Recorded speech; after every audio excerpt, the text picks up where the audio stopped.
إنه أنا أصلح الحب باللزق الأحمر. ما يصير باللزق الشفاف؟ يعني أحط اللزق الشفاف وألزق باللزق الأحمر. قصدك إنه إذا الحب تخرب تصلحه؟ إيه؟ كيف تصلحه قلت لي؟ يعني أول أحط اللزق الشفافي وأحط اللزق الأحمر. طيب ما يصير بالصمغ؟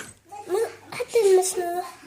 يعني الحب إذا بدك تصلحه ما يصير تصلحه بالصمغ؟ أو بالالتيكو؟ ما بصير لا. ليش؟ يصير بس لما أول أحط الصمغ وأروح أرجعه باللزق الأحمر لأنه رح يطلع الخط. أيوة. يبين الخط. وهو ليش الحب يخرب؟ أحيانا يكون ينكسر لما يكون قلب نايم واحد يموت.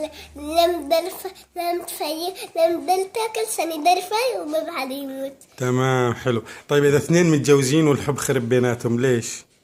لأنه كانوا يتخانقوا. أيوة وتخرب الحب بيناتهم.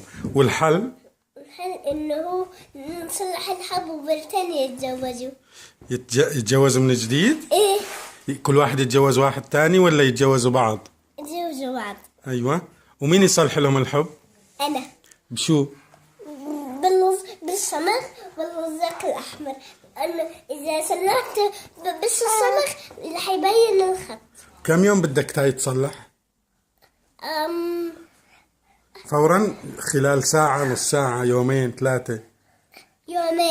يومين وتصلح؟ إيه. ويرجع كأنه جديد ولا يظل فيه أثر؟ إذا اللي يكون جديد وأرشم فيها. طيب أنت ليش بدك تصلحه؟ لأنه عشان يعيد الحب مثل ما كان من زمان. يا سلام. أنت تحب إن الحب يرجع مثل ما كان من زمان؟ إيه.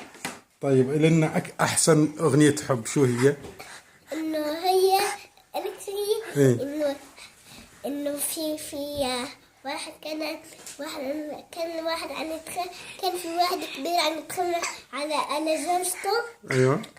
أم حاول أم راح فكر إلا صلح الحب وتزوجوا من جديد. حلو. طيب الواحد مين لازم يحب؟ أمه.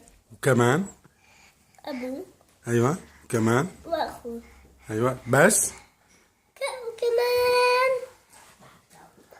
وكمان معلمته لازم أحب.